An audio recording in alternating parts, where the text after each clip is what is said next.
My husband recently abandoned me and our three daughters just 3 months ago. So I saw this video and it just reminded me so much of my own journey. Something very similar happened to me when me and my husband separated in 2022. And first off, Mama, like, you are so brave and so smart. And as a fellow behavioral health major, as someone who aspires to work in mental health, I know that the burden is heavy, but you were created to carry it, and God will be with you through it. I remember when me and my husband separated, he kind of used the same terms of why he no longer wanted to be with me. In my situation, there was an affair, and his partner, or affair partner, whatever you want to call it, ended up looking completely different for me, for what I know.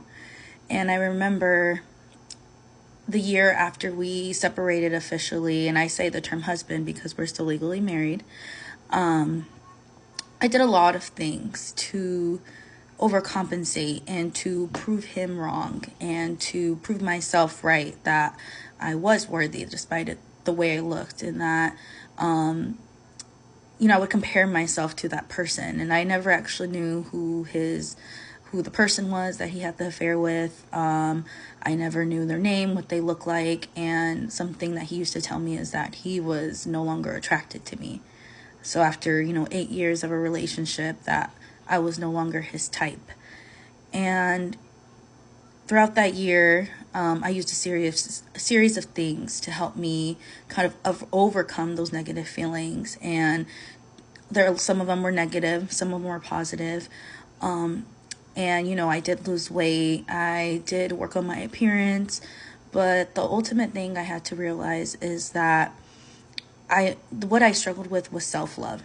And as a mom who gives their everything to their family, you can easily lose that love for yourself because you're so busy giving it to others. And I look back at some of your videos, and I see you mentioning how, you gave so much to your family that you let yourself go, and I completely understand that video.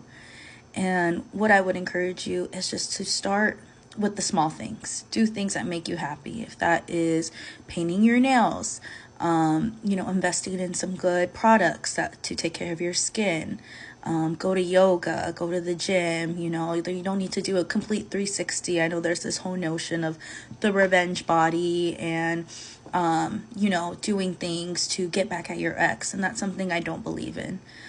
Because if you trying to get a revenge body, you're ultimately doing it to get back at them. And the goal should be to do it for you, because that person is no longer a part of your life. And the sad reality is they may never be. So one thing that also helped me is looking at my life for what it was instead of what I want it to be or what it has been.